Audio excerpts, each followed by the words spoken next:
Nous avons l'honneur d'être dans les locaux de la Fondation Félix Houphouët-Boigny qui a une histoire, c'est un patrimoine pour la Côte d'Ivoire et double confort d'être assis à côté de son Excellence, Monsieur le ministre gouverneur du district autonome de Yamoussoukro. C'est la ville qui nous accueille et qui abrite les lions indomptables du Cameroun à cette 34e édition de la Coupe d'Afrique des Nations que la Côte d'Ivoire offre à l'Afrique et au monde entier.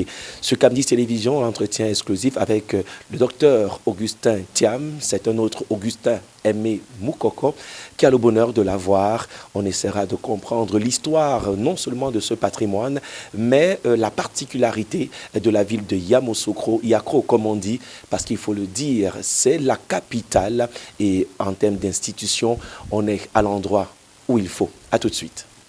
À côté donc de Monsieur le ministre, excellence, un peu nos habitudes du côté du Cameroun, mais on parlera de Monsieur le ministre, gouverneur de cette très belle ville. Hein. Nous sommes dans le district autonome de Yamoussoukro. Merci de nous accorder cet entretien. C'est moi qui vous remercie d'être venu vers moi. Alors, c'est déjà un honneur, Augustin Aimé Moukoko, docteur Augustin Thiam. Cette ville a quelque chose de particulier, avant même de rentrer un tout petit peu dans son administration. Qu'est-ce que les Camerounais, qu'est-ce que les Africains de par le monde doivent retenir en essentiel de Yamoussoukro? Déjà, historiquement, on dit souvent c'est la ville de naissance du président Félix Houphouët-Boigny, le père fondateur de la Côte d'Ivoire moderne. C'est le terme consacré qu'on utilise pour le qualifier. Donc Yamoussoukro est la ville de naissance de Félix Houphouët-Boigny. Ça, je crois que c'est le premier point important. Mais en même temps, la ville de Yamoussoukro, à l'origine, a été fondée, créée par un ancêtre du président Houphouët-Boigny. Il y a environ 1 siècle et demi, 2 siècles. Il s'appelait Boigny Ndri. Personne ne sait d'où il venait. Il est arrivé ici dans la région. Il a épousé la fille d'un chef d'un village à côté qui s'appelait le village de Kami, qui existe jusqu'aujourd'hui. Et cette fille s'appelait Kokoblé. Donc Boigny Ndri épouse Kokoblé. Il y a 7-8 générations. Et toute la famille Houphouët-Boigny, dont je suis membre, descend de ce couple initial. Et ils ont créé un campement auquel ils ont donné le nom de leur fils aîné qui s'appelait Kwasingo. Et le premier nom de Yamoussoukro, c'était Ngo Kro. Kro, en baoulé, veut dire village. Kwasingo, Ngo Kro, le village de Ngo. Comme Yamoussoukro, le village de Yamousso. Et je vous expliquerai. Ça sera débaptisé ensuite en Yamoussoukro. Mais même le mot Yamousso n'est pas le nom correct. Le prénom correct, c'est Yaa, Y-A-A.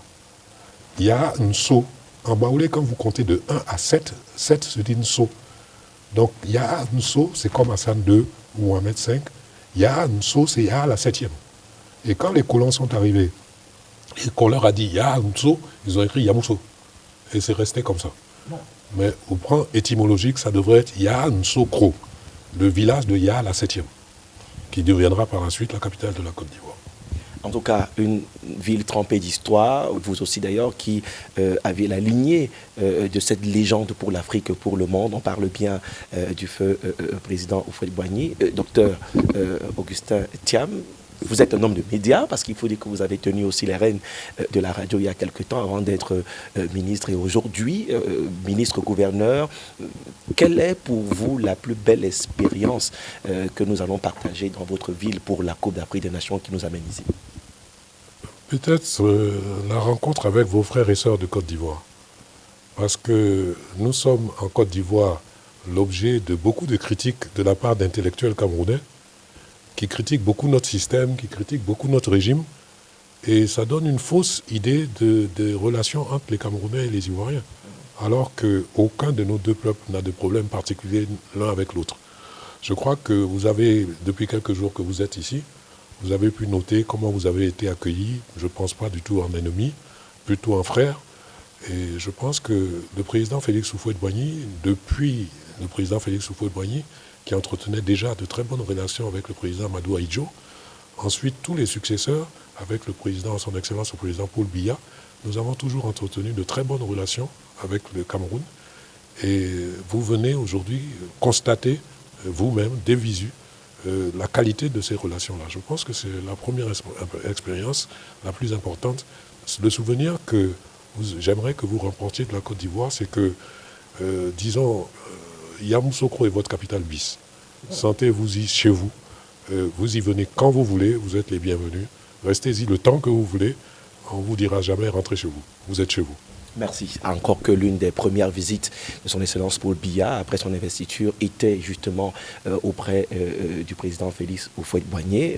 Quand on regarde la démographie, il y a beaucoup de Camerounais, une ville qui a moins d'un demi-million d'habitants, 260, peut-être un peu plus. Comment ça se passe l'activité ici avec les Camerounais et les autres? Qu'est-ce qui fait la force de l'offre économique et même sur le plan touristique, parce que c'est aussi une ville qui a marqué son territoire international sur le plan touristique? Bon, Yamoussoukro est une ville carrefour qui est située pratiquement au centre de la Côte d'Ivoire. Il y a des réseaux routiers importants vers le sud, vers l'est, vers l'ouest, vers le nord. Et pratiquement toutes les ethnies de Côte d'Ivoire sont représentées à Yamoussoukro. Et sur le plan organisation, nous avons organisé par exemple les pays de la CEDEAO en chefferie. Il y a un chef tous les pays membres de la CEDEAO ont un chef qu'ils eux-mêmes désignent entre eux et avec lequel nous entretenons les meilleures relations. Quand ils ont un problème, ils viennent nous voir. Il y a le chef des Togolais, il y a le chef des Béninois, il y a le chef des Sénégalais. Chacun a son chef ici, au niveau de la CEDEAO, et les autres pays africains aussi. Et comme chez nous, quand il y a un problème, je ne sais pas, je suppose qu'au Cameroun c'est la même chose, l'Ivoirien, quand il a un problème, il ne va pas à la police, il ne va pas à la justice, il va voir son chef. Si c'est un problème matrimonial, si c'est un problème d'héritage, il va voir son chef.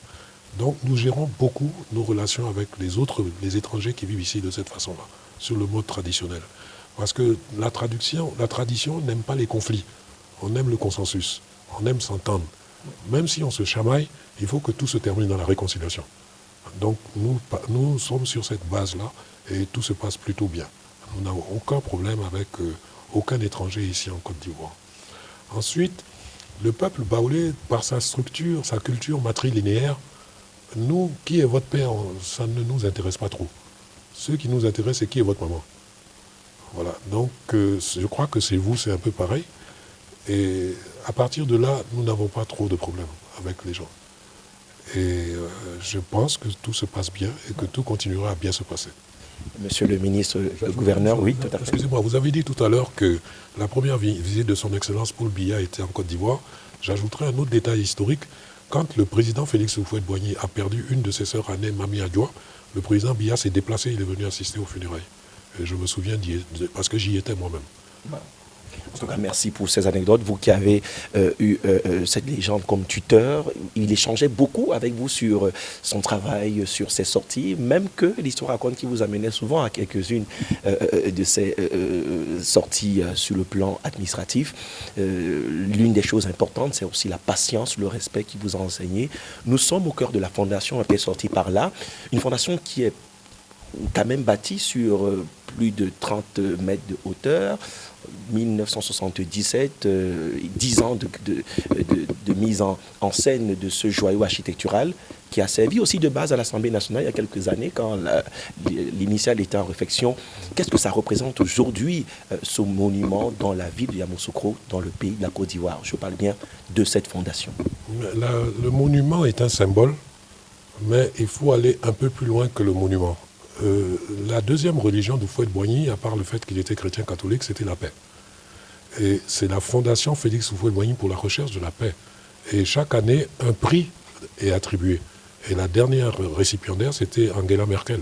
Elle est venue ici, la chancelière, elle a reçu le prix. Et c'est ça, je crois, qu'il faut retenir surtout, c'est l'équivalent africain du prix Nobel de la paix. Le prix Félix Houphouët-Boigny pour la recherche de la paix, qui chaque année, il a été attribué à différentes personnes comme Henry Kissinger, Nelson Mandela, Yasser Arafat, je répète Angela Merkel. Plusieurs personnes ont reçu ce prix-là. Et c'est ce symbole-là que moi je voudrais qu'on retienne. Ensuite, oui, le bâtiment est de toute beauté. Sa construction remonte à 1987. Mais je dois à la vérité de dire que le district n'est pas à confondre avec la fondation. Le dirigeant de la fondation s'appelle Jean-Noël Loukou. Professeur Jean-Noël Loukou, c'est un de mes cousins, mais ce n'est pas moi. Moi, ici, je suis locataire. J'occupe mes locaux. Les locaux du district sont dans la fondation, mais je ne suis pas le dirigeant de la fondation. Je dois à la vérité de le dire. Maintenant, comment dire, le président Houphouët-Boigny était un homme qui je ne sais pas comment dire ça. J'ai eu une chance inouïe. Quand j'ai passé le bac en 1973, j'ai voulu rester en Côte d'Ivoire. Et il a gentiment proposé à ma mère d'être mon tuteur. Donc je peux dire que depuis 1973 jusqu'à son décès, 1993, j'ai vu Félix Houphouët-Boigny pratiquement tous les jours. Et il parlait, même ses silences étaient des leçons. Et il parlait toujours par image, par métaphore. Il ne donnait pas de leçons, comment dire, en tant que tel. À titre d'anecdote, j'ai un jour un monsieur qui avait un comportement qui se plaignait tout le temps. Du confort, du luxe, de ceci. Et je lui dis, mais papa, je ne comprends pas. Ce monsieur, il est tout le temps en train de se plaindre. Il se comporte comme un nouveau riche. Et il a commencé à rire. Il dit, mon fils, ce n'est pas un nouveau riche, c'est un ancien pauvre. C'est une leçon. Alors, on aura peut-être la chance de lire encore d'autant d'anecdotes. Docteur Augustin Thiam, on va sortir par là. Le Cameroun, Cam10 Télévision, qui est disponible sur le bouquet Canal+, 3, 2, 1, c'est le code, aura l'honneur de vous avoir, même en séjour au pays.